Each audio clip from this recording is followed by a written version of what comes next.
Good morning, good morning. Good morning, good morning, people in the room. Taking in one by one. I hope you are all doing well this morning. It's raining here in Malta, getting colder, chillier, but we're keeping our heads up high still here. And we have a quite exciting hour in front of us today with a couple of really interesting movements, interesting news in the that's transpired in the industry in the last couple of weeks. Waiting for our co-host Nico and Karolina to join the room as well, of course, before we start today's show. But hope that you guys are doing well so far as well. At the moment, while we are waiting, I'm just reading up on the Leo Vegas quarterly report here as well. That was just published here in the morning as well. Looks like Leo Vegas is kind of. I mean, it's difficult being a Nordic-facing operator at the moment with the headwinds in Europe, of course, with Germany and now Netherlands closing shop here. But it seems like Leo Vegas is still not publishing that bad of a quarterly report. So, but good morning anyway to Karolina and to Nico. How are you guys doing? Good morning, Pierre. All good. Thank you. How are you? I'm doing very good, thank you. It's not the best of weather here in Malta at the moment, I must say. It's been pouring down cats and dogs here in the last couple of days. But I hope that the weather gods would be. Funnily enough, even though Sigma is traditionally in the wettest month of the year here in Malta, in all the 7 years that Sigma has been operating, they've never had a single day of rain. So it's a conference that is blessed with good weather. So I'm holding my fingers and toes that luck will continue next week. What's happening with you, Karolina? Not much. Crispy and sunny weather in London. I'm not coming to Sigma because we had a bit of a COVID situation. Full house. Finally, it reached us too. So I've been stuck in the house for the past.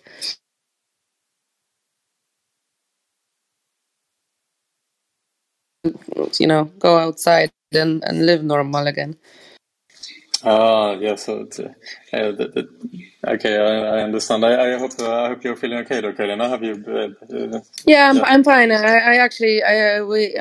We all took it pretty light. It's just a case of losing childcare, losing nursery, being stuck at home, and a couple of days of feeling poorly. Never a great thing when you're busy with work. But yeah, it's something we have to live with. We are very fortunate that it wasn't hard for any of us, and we just took it as a serious cold. All right, I'm glad to hear that, Karolina, as well. Good to stay safe. Good to hear that you're healthy. Nonetheless, Nico, good morning to you as well. How are you doing this morning? I'm all good. Looking forward to entering Malta by Sunday. Hopefully the weather will turn to a way more convenient one. So fingers crossed, everything will work out. Yes, exactly. I was out running this morning, and it felt like I wasn't sure if I was swimming or if I was running actually, but let's hope for the best here. And it's gonna be nice to see you in person again, Nico, as well. I'm looking forward to that. Let's come up with some cool plans together. We have a great show today, by the way. A really cool hour. There's some really interesting movements that's happening in the industry, and last week we tested a little bit of a new format where we chose a couple of topics to kind of zoom in on during the hour, rather than reading the report kind of up and down without comments. And I think that worked really well, actually. And we were talking here, me, Karolina, and Nico, the other day, and we wanted to continue on that track today, actually. So I know that Nico has been preparing a couple of interesting news stories that we want to zoom in on. Obviously, some of the key movements in the industry is is New York finally releasing the I don't know if you want to call it within quotation marks winners of the license, because they have the they win the opportunity to pay 51% tax in New York in order to offer sports betting. So yeah, congratulations within quotation marks to these 9 operators. You could say that's obviously big news. At the same time, Playtech is seemingly being courted by their second largest shareholder, Gopher Investments, who have also placed a bid for Playtech. As some of you may remember, we talked about this the other week, that Playtech has another bid, which they have accepted from Aristocrat to be acquired, essentially. But here comes Gopher and are putting themselves in the mix as well. So interesting movements on that front as well. Obviously, on another front as well, very US focused today is Draftkings released a quarterly report. Increased top line, however, mounting losses at the same time, which kind of begs the question if we are witnessing the formation of a giant bubble in the US market. So that and other topics we'll have in front of us today here. But before we begin, I want to again welcome Katie to the stage as well. Good morning, Katie. How are you doing? Morning. All good here in Spain. I'm getting ready for Sweden so I can take my first jab, and then hopefully I can see you guys in London. But I'm missing Malta. I hope you guys have a fun time. So yeah. Awesome, Katie. Thank you. I saw your LinkedIn post the other day. Actually, like you were criticizing the Swedish legislation. Which one? Like all of them. All of them, yeah. I saw that you were mentioning that you have several friends that are reaching out to you, asking for which is the best Swedish or which is the best unlicensed casino to play at. In other words, seems like the Swedish players aren't exactly excited about playing to regulated casinos in Sweden. Yeah, exactly. No, and I get those messages often where people ask me for recommendation, because obviously there's not, you don't know that many people that work in iGaming industry, so people who know me, they reach out, and for some reason they always ask now for which casinos they should play on without a license, and I don't want to, encourage that, but obviously I also understand why they wouldn't want to play on a licensed casino. So yeah, something needs to happen soon. But I think it will. I think people, at least the regulators, will start to see the changes soon, because they'll have to do something about the black market. But when, we'll see. So yeah, the channelization is obviously the leverage that the industry have. Because the channelization is practically the only reason why we aren't seeing even greater taxes than, for example, in Germany and now New York. Of course, if you look at the tobacco industry, for example, which is kind of viewed in a similar light from a political level.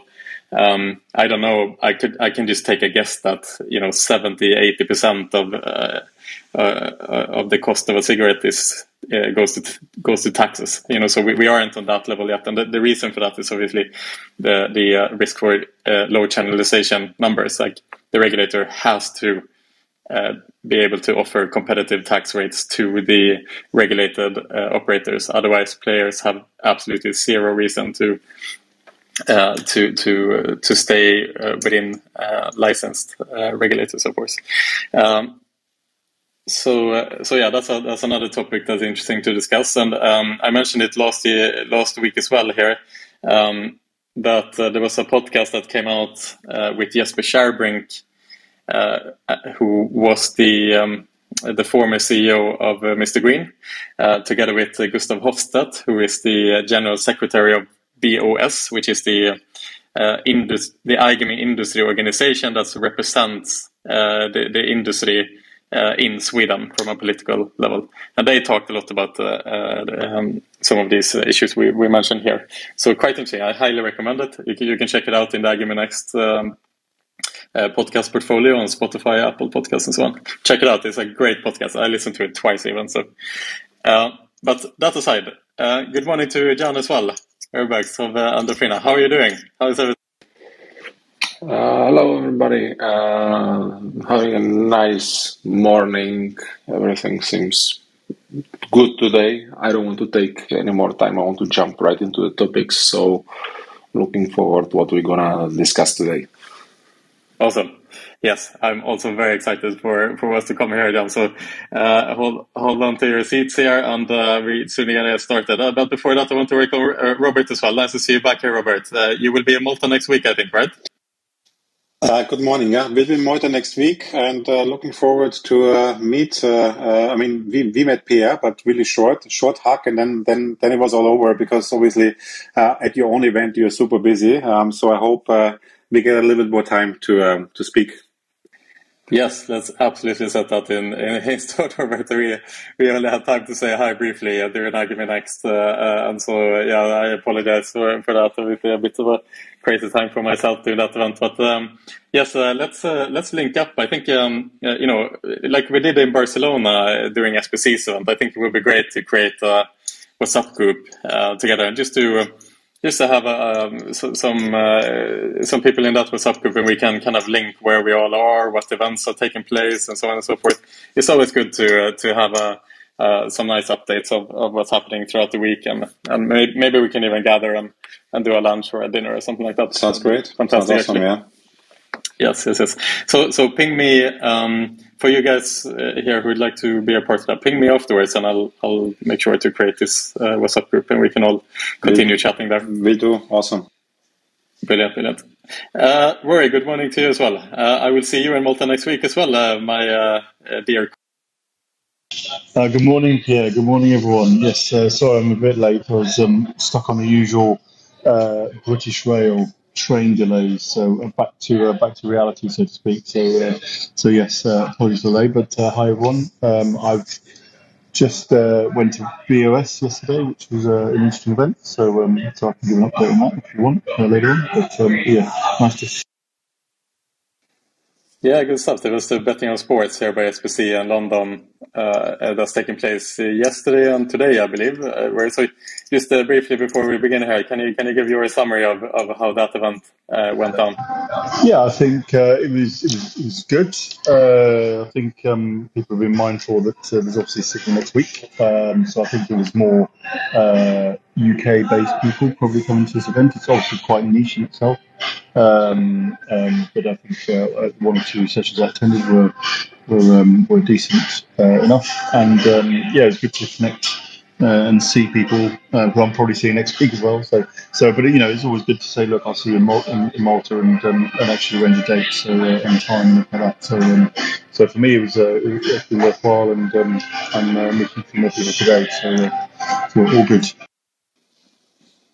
Good stuff, Rory. Good to hear. All right, so we've done the introductions. We said welcome to everyone. We are all seated, ready to go here. So, Nico, I'm gonna just kind of leave it over to you a little bit to give a little bit of introduction on what topics and news in the industry that we are discussing here today. So feel free to take over, Nico. Okay, perfect. So, first of all, welcome each and everyone. It's nice seeing familiar faces in the audience once again. And let's just start with the overall breaking news with the New York Gaming Commission selecting nine mobile betting licensees, or giving out nine mobile betting licensees. So at a commission meeting at the 8th of September, which is this week's Monday, the New York Gaming Commissions announced the winning bets. So who are the lucky winners? It's FanDuel, DraftKings, BetMGM, and Bellybet on the one side, and then on the other side, it's the Caesars Sportsbook, PointsBet, Thoughts Word, Rush Street Interactive, and WinBet.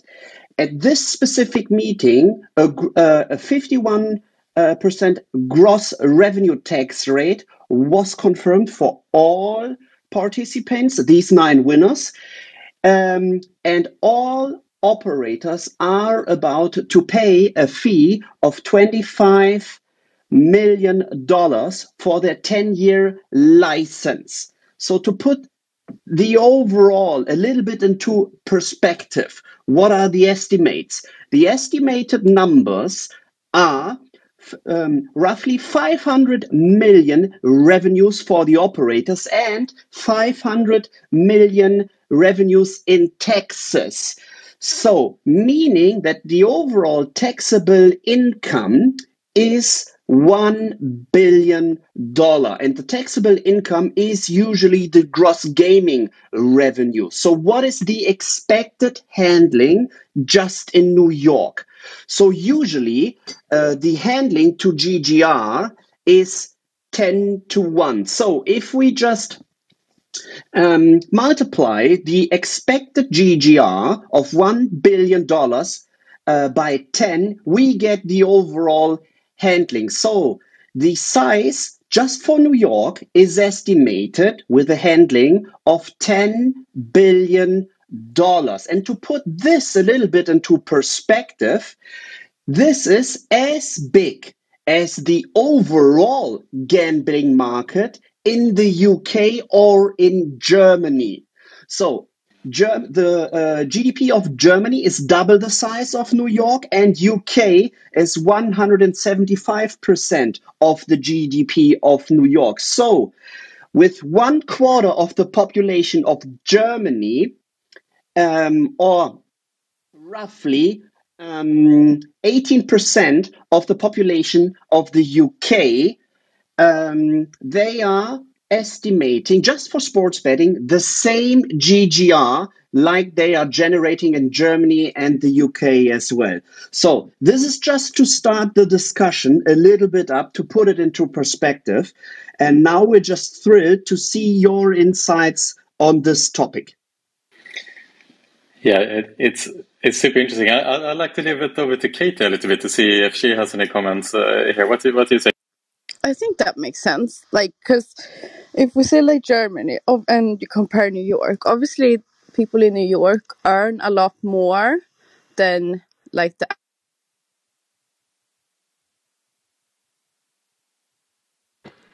When you put it like that, I think it makes sense. That's my 2 cents. The question is though, like, how long will it take for those? How long will it take to produce those numbers? Will that be like a 5-year span? Will it be longer? Nico, I don't know if that would detail anything, or Katie, perhaps. Sorry, Katie, go ahead. I would guess like at least 5 years, something like that. 3 years if they're lucky, but 5 years maybe. And that's just an estimate, I have no idea.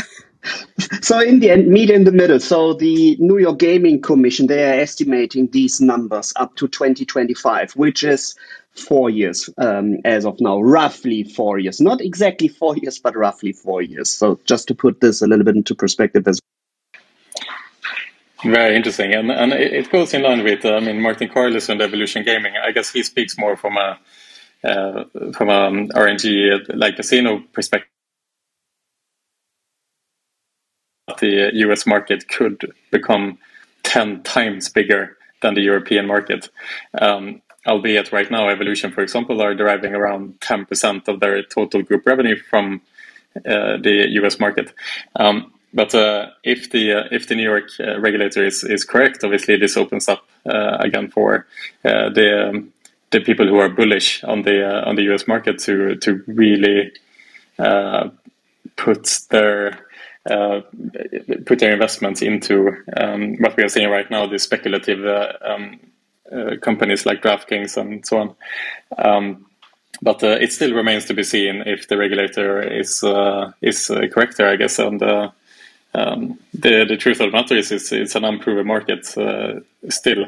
But I think something else that was quite interesting as well is, like, if we look at these 9 operators who were approved for a license, is like the household names, right? It's the FanDuels, it's the Draftkings, it's the BetMGM, WinBet, Caesar, and so on. But 2 operators that were not granted license were Bet365 and also Penn National Gaming as well, which under the Barstool and Fanatics brand. And Dave Portnoy of Barstool, he obviously is a very colorful character who's been in a lot of drama lately as well, went to Twitter and called it bullshit, basically, that they did not get a license in New York, which maybe is not going to help his case as they try to enter the market down the road.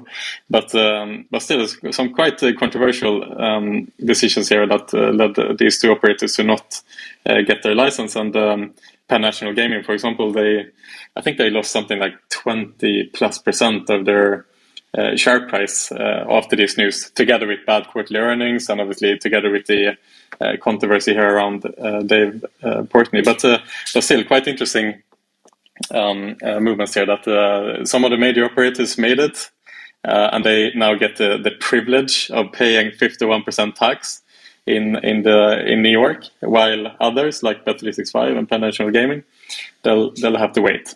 And smaller operators as well, of course, were not included in this list, like Kindred, for example, and so on. But yeah, those are some interesting movements, Nico. Yeah, so of course, Bet365, they're not licensed, or they're not in the lucky run-ups for the New York licenses, but they are licensed in New Jersey. And as we are all aware, since at least last week, it's just one crossing George Washington Bridge, and then you're touching down in New Jersey. So just having all these numbers in mind, and of course, it's just insane, right? Unfortunately, Daniel Gretzer is not joining us today because he's also pretty much blown away by the expected player values, which they are kind of announcing and calculating in the US. But if you just put this into perspective, making literally the same revenue with just 1/4 of the overall population, even if the average kind of salary in New York would be multiplied by 4, which we make in Germany.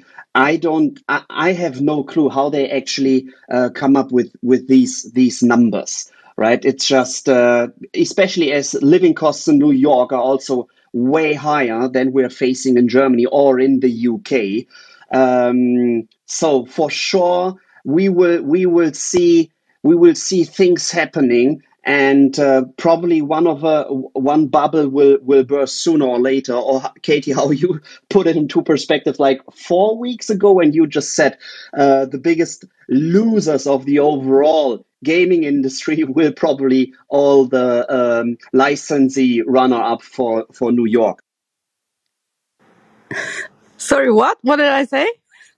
You said who might be the winners and losers of the gaming industry, and you just said that probably one of the losing companies will be the lucky licensee holders who are getting a license in New York, as it's just way too expensive. Yeah, well, now I don't think so anymore. I don't know. I've changed my mind. But I think what we'll have to look at now is Super Bowl. That will be how the next Super Bowl pans out. That will show how the rest of the years is going to be. Because, and when you mention now, like people traveling over to New Jersey, it's not that many people that does it, that actually travels over to New Jersey to place their bets. So I still think New York, they actually have a good chance, like even with the tax, everything, like, okay, I've changed my mind. They're gonna be winners, definitely.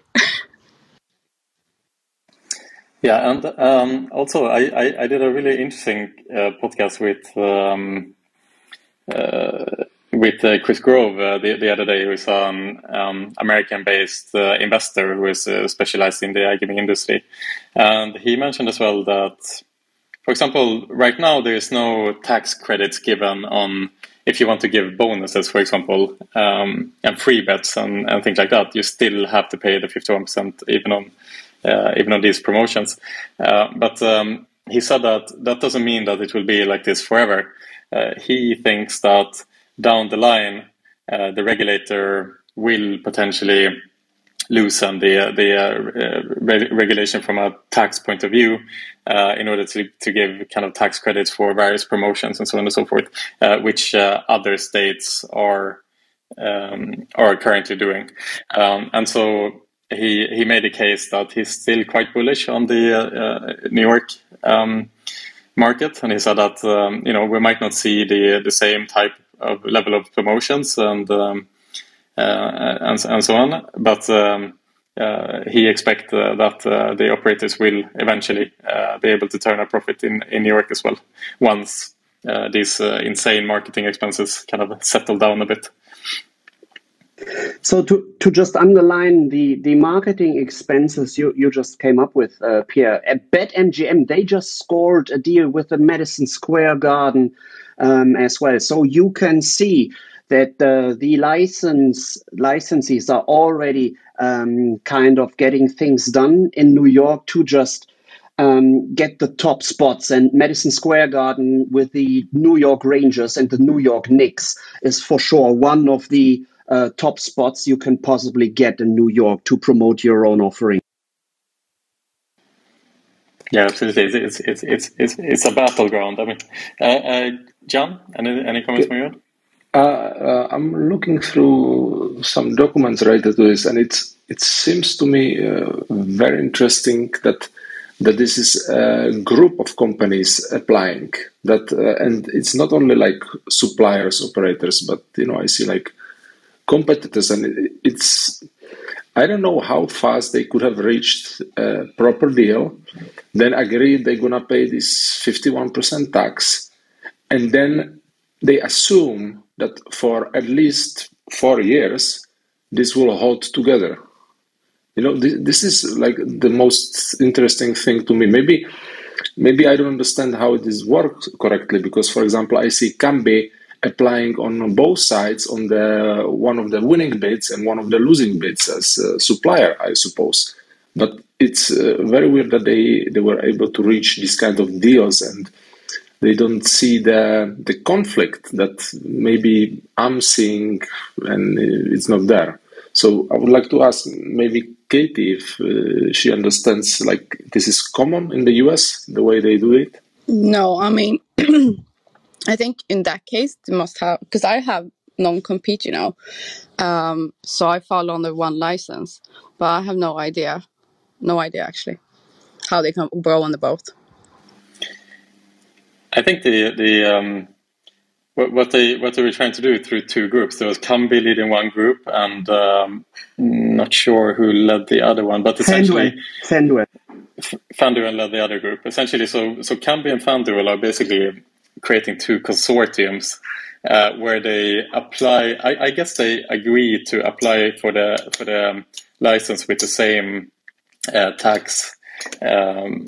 Tax rules, basically. So there was one group who applied for basically a top rate of 64% tax, I believe, and the other group led by Kambi basically applied for a 51% tax rate. So the regulator chose between two different options, and those two options was to either only agree with the consortium that was led by FanDuel of the 64% tax. So essentially, that would mean that the regulator would only grant 4 licenses, let's say, or a couple of licenses. Or the other option was to approve both of the consortiums at the lower tax rate, which was 51%. Right, I hope I'm making sense here. So it was a choice between either 4 licenses or 9 licenses, and the regulator basically had a discussion of what will generate most tax for the state. Is it to approve the 4 operators with a higher tax rate, or is it to approve 9 with a lower tax rate, essentially? So I think the consortiums were there to ensure that,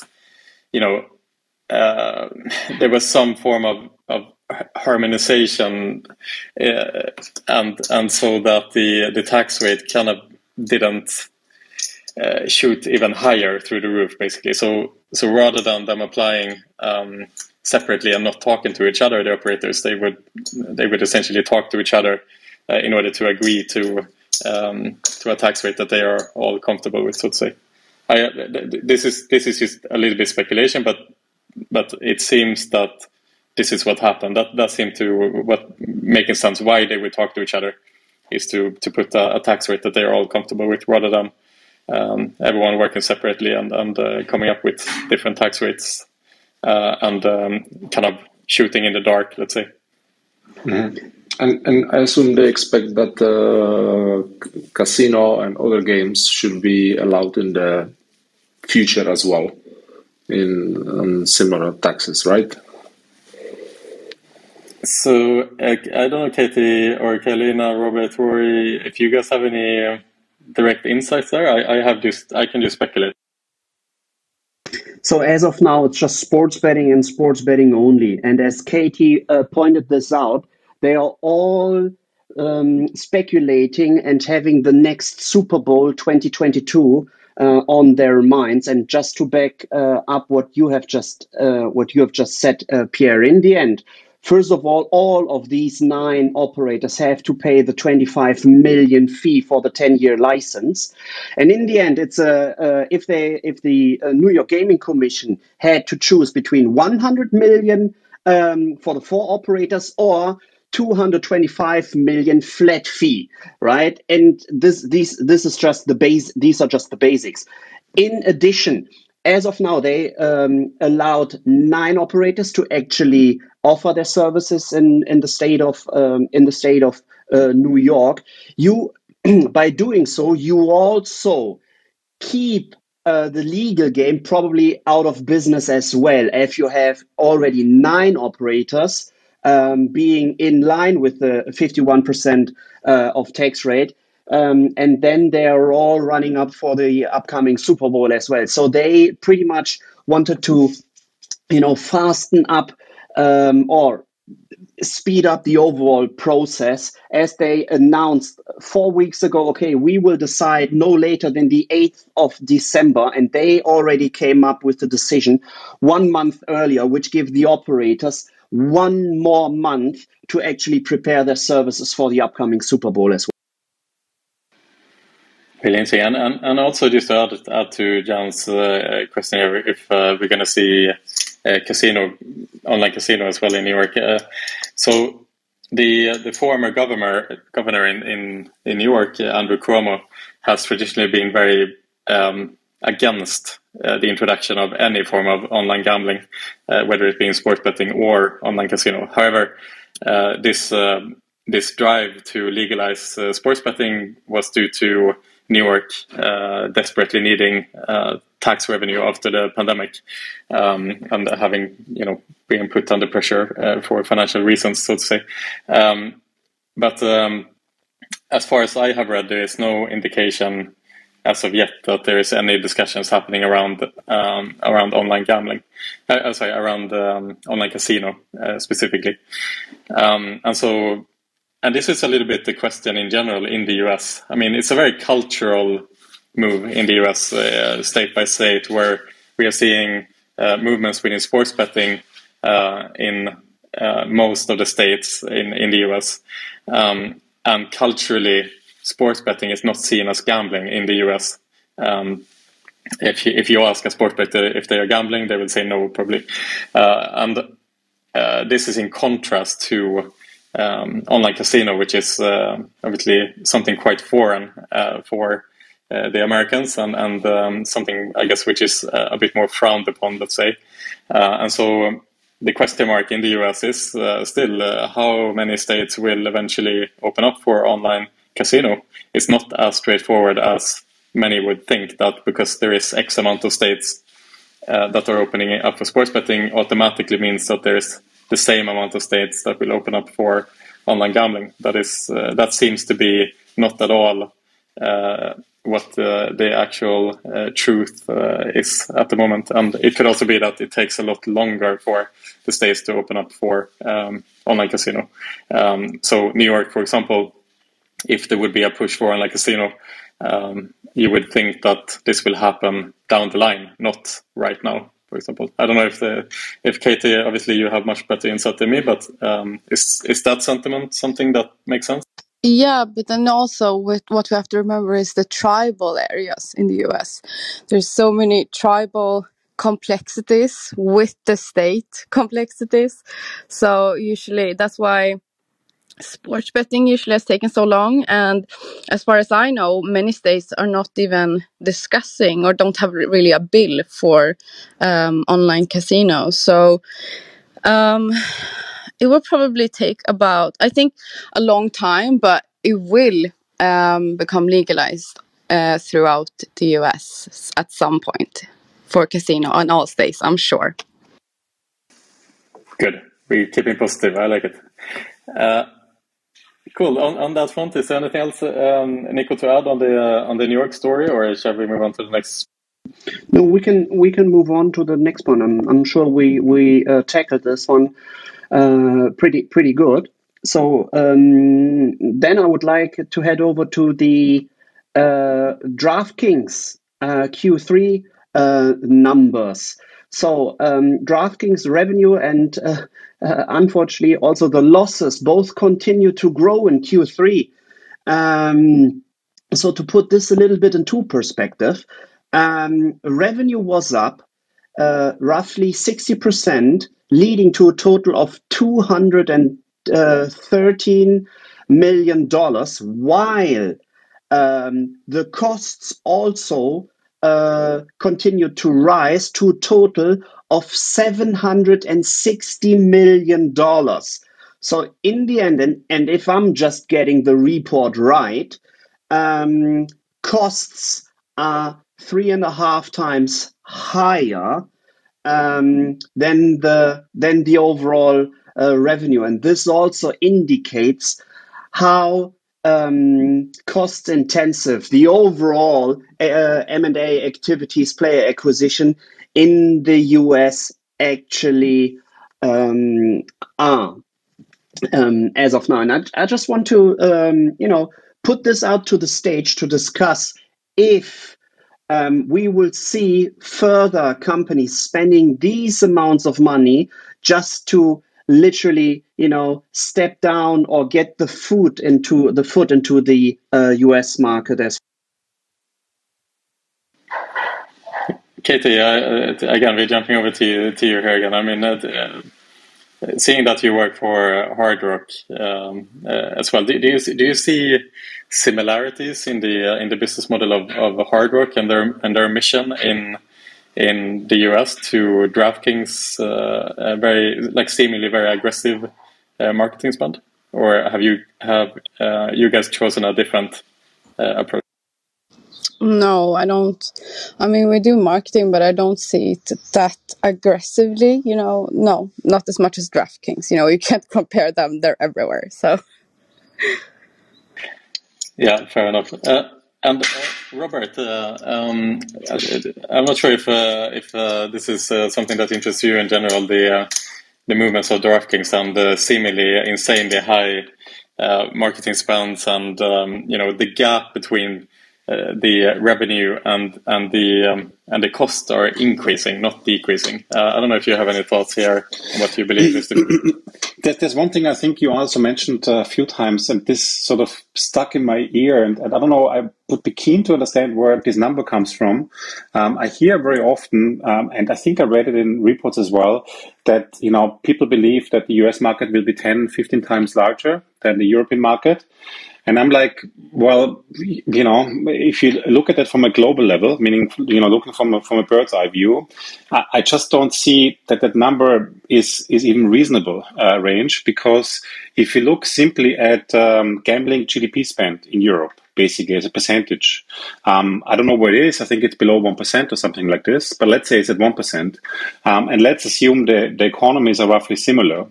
That would mean that the GDP in the US, according to company reports we are reading, will be 10 to 15% gambling. So I think somebody's smoking something very heavily to believe those numbers. And I'm just really, really curious. Like you had mentioned this number before, Pierre, as well, and where this number comes from. I've read it before, but it seems like there's a few sort of let's call them like. And I'm almost wondering, where are they coming from? Because we're now seeing, obviously, everything is getting a little bit more realistic. Everybody's seeing that, once you have more than one or two companies competing for an audience, the CPAs and the marketing costs go up. Obviously, we're seeing revenue, looking quite good. But if you it can never be 10, 15 times. Otherwise, you have a basically full-on economy in the US, which is entirely dependent on gambling. So I don't quite see that happen. So I'm quite keen to understand sort of this top line numbers, where they come from, and who believes them, or who can actually defend them. Maybe we'll see Todd Hatzalter becoming the president of the United States then, as the US becomes dependent on the gambling industry. Who knows? That's a good one. So that number, or that quote, comes from Martin Carlson, the CEO of Evolution. Now, where he bases that on, that is the interesting question. But seeing that he is whatever he speaks publicly obviously affects the share price of Evolution, and obviously shareholders should hold him accountable to that. You would think that he doesn't pull this out of the hat, let's say, or you would hope so. At least that would be a cardinal mistake as the CEO of a listed company. But he mentioned this in an interview with Gaming Intelligence, I think it was, a couple of months ago. I think he even mentioned 10 to 20 times so bigger than the European market. But that's why I'm very careful to quote that this is a quote of Martin Carlson, essentially. So there isn't much else to back that behind. It would be interesting to look into the H2 Capital and their predictions for the US market as we move into the future. I'm sure that would give us a little bit better light of what their expectations are, because obviously they are the leading research firm within the gaming industry, so to say. And then you can question if their numbers are relevant and so on, but at least there would be like some pretty decent research behind that. So let me see if I can dig into that a little bit, and we can maybe follow up on this, Robert. Or to just answer. Oh, sure. Sorry. You go, Nico. So to also put this a little bit into perspective as well. So when each and everybody speaks about the US, the overall US market and the size in Europe, please keep in mind that California, Texas, and most of Florida has not yet opened for the gaming and gambling market. I know that Katie and Hard Rock are pretty active in Florida as well, which doesn't mean that overall sports betting is possible in Florida as of now. So for sure, we will see bigger numbers flying in. But in the end, and what Robert just said, in the end, these are just estimates. So for sure, and to quote Daniel Gretzer as well, because he is able to actually see what kind of player values they are seeing in the US. And his statement was, it's insane. It's player values which he has never seen anywhere in the world, which it pretty much means that nothing comes close to the expectations of the market in the US. And for me, I just like, if I compare a player value of a VIP player in New Jersey compared to one in the Europe, is 4 times as big. And that's just like the average VIP player. And then just to think about in New Jersey, most of the players in New Jersey, they come there because they're big gamblers. You know, they travel to New Jersey because they're big gamblers. But in New York, you're going to have so many people passing everywhere. And the culture there, especially when it comes to sportsbook, I don't know, Nico maybe can fill out about how it is with college sports betting in New York, because I'm not sure about that. But the biggest sport that you're going to be betting on is college sports betting. So, I mean, that has a huge factor as well in the American culture. And I think, I don't know, 10 to 15 times.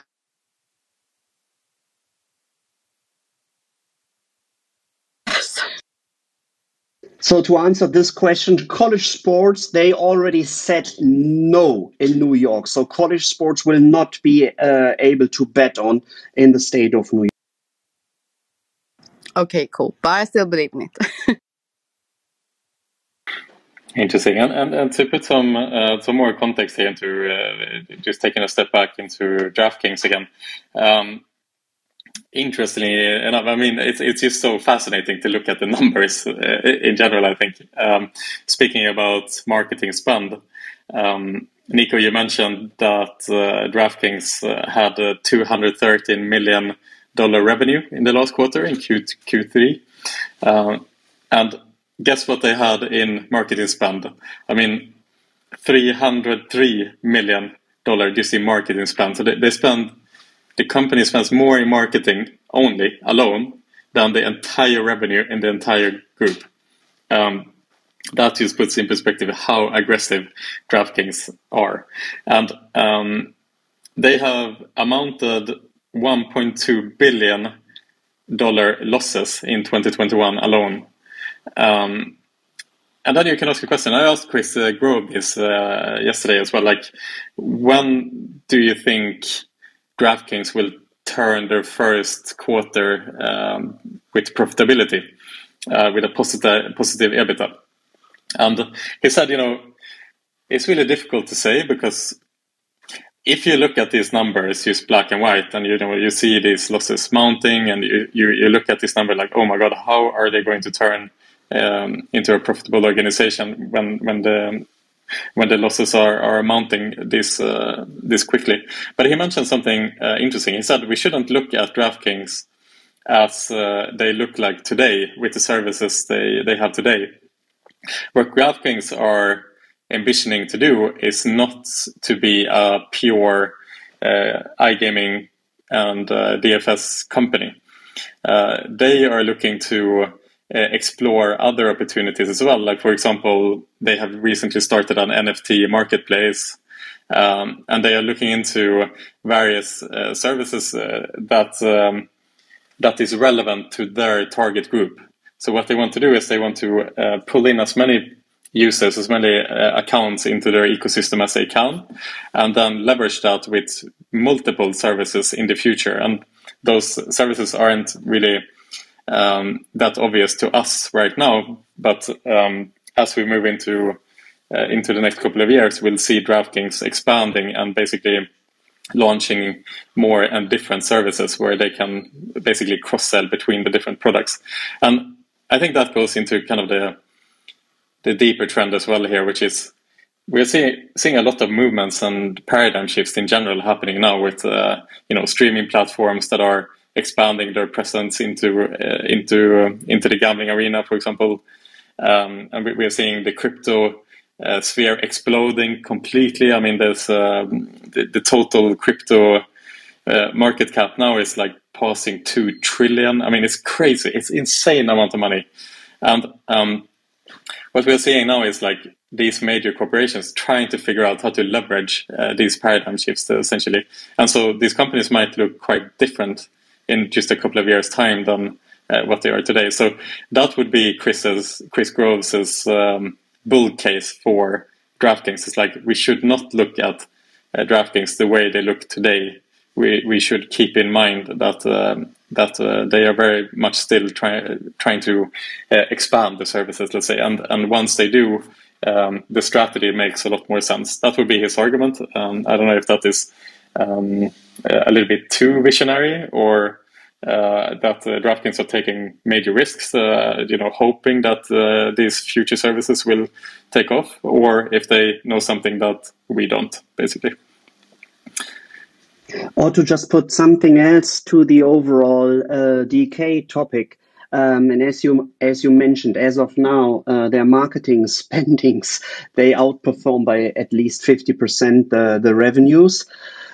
And in addition, they are under fire because it seems like when they set up the sports betting championship for last weekend, Friday, 5th of November, they were facing big technical issues as well. So Twitter has been flooded all over the place. People complaining about that they couldn't log in, that they couldn't place a stake, that their bets have not been processed at all. So it seems like while spending big on marketing, DraftKings are not able to keep up the pace with their growth rate of their technical system as well. So these are also the downsides. Absolutely, yeah. It's they're playing a dangerous game, DraftKings here. I mean, in whichever way you're looking at it, and looking at the share price of DraftKings now, after the deal fell apart with Entain, and just looking at it from the 8th of September, from beginning of September, DraftKings have lost 35% of their share price right now. So at the moment, there's an exodus happening from the DraftKings share. They are down 16% since the beginning of November in just 10 days. And so again, it will be interesting to see, because at some point investors will need questions answered to these mounting losses and the future prospect here. So yeah, really interesting to follow DraftKings. I mean, it can really go either of the two directions. There's definitely is a risk that there is a bubble that is forming, because again, this can go any of the two directions. But yeah, the lots of questions remains to be answered. So Nico, do we have time for a last topic today? Sure. So, what is on your mind for the last topic, Pierre? Should we go into the Gopher investment bit for Playtech, or is there anything else you want to touch down? Yeah, I think it's quite interesting just as a quick sub topic here, and if anyone wants to chime in as well, it would be interesting. But my short comment is, of course, that I think the likes of Evolution are quite happy that they are seeing this second bid. And funnily enough, I was Todd Haushalter actually predicted that there would be a second bid just 2 weeks ago. He said that the share price of Playtech is higher than the bid placed by Aristocrat, and so he said it's just a matter of time before there is a second bid, basically, that some investors know something that we don't. And yeah, fair enough. The Mystic Todd, he managed to predict it correctly. Gopher made a press release the other day that they are also interested to buy Playtech. And so Gopher is the second largest investor in Playtech, and they also done business together. Just recently, earlier this year, Gopher bought out Finalto from Playtech, which was a financial service that was within Playtech. And the bid that Gopher has put forward is so far undisclosed. So we don't really have much details on this bid. So it will be interesting to see. But I'm sure the likes of Evolution and others are keeping their fingers crossed that Playtech will sell to Gopher rather than Aristocrat, because, of course, Aristocrat has a very good position in the US. They're very strong in the US, and potentially Aristocrat could take Playtech into a quite competitive place towards Evolution. Playtech has been trying to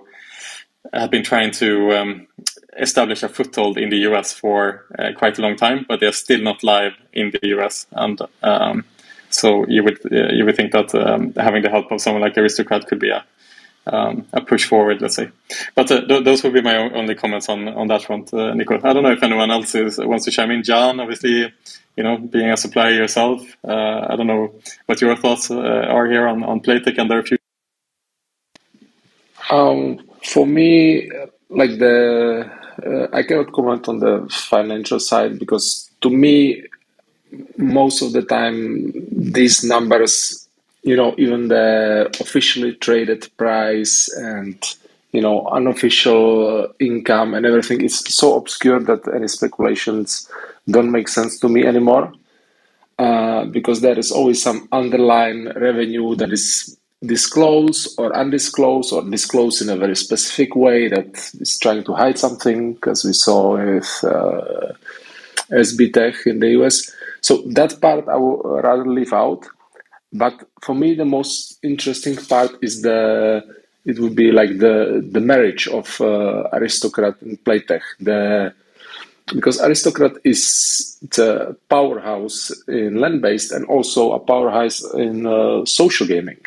So they actually have a very big stake in social gambling apps in the US, Australia, and other regions.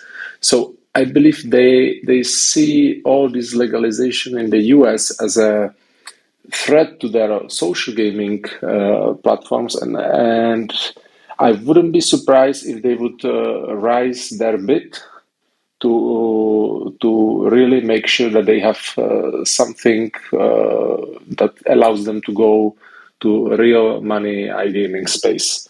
Because I'm sure they understand technology. I saw they have several studios that are very strong in games, not iGaming, but mobile games. And they would have to turn the ship around. It will take probably some time, but the acquisition of Playtech makes a lot of sense for them. So Brilliant, to give some numbers on the overall deal and who is who in this game of M&A. So Gopher Investment is a Hong Kong-based investment company, and as of now, they are holding nearly 5% of Playtech already. As of now, the overall discussions are at a very, very early stage. And as Pierre already pointed out, it's disclosed. So there are no exact terms and conditions or the price, but the overall price is likely to be worth roughly $4 billion. So this is what's the rumors which are out there. So for sure, it's a big time acquisition either way. Very interesting, Nico. Very, very interesting. So I think it's time to start rounding off here a little bit today. As we are speaking at the moment, I have the Martin Carlesund interview in front of me, and I'm trying to find where he talks about his expectations for the American market, and I think that we are quite close to getting there. So if you bear with me for just a minute, we'll see if we can end today with Martin Carlesund, the CEO of Evolution, talking about his expectations on the US market. So basically, I'm gonna start rounding off here, and then I'm just gonna put on the sound from this interview with Martin Carlesund. We're going to play it to the end, and you can enjoy his sweet voice, and then we're going to close up for today. So before I put on the interview, I just want to say thank you to Karolina, Katie, John, Robert, and Rory for coming in here today. Like always, it's been an absolute pleasure. Love doing this Thursday mornings with you guys. Thank you for coming on board and sharing your wisdom with us. So with that said, I'm gonna put on Martin Carlesund, and we're gonna listen to his thoughts on the US market here. So, okay, enjoy. That message also has to be in both ways.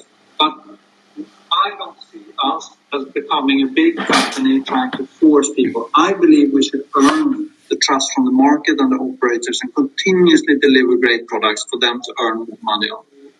Regulation is starting in Philippines, so there is an opportunity for that. So there is regulation coming also in Asia. There's always talks about Japan and other, but in the long run, regulation will come there as well. It will just take longer time for it to reach there, and then everyone judges Asia a little bit if you go back and it's unregulated, but then take a step back. 10 years ago, that was Europe.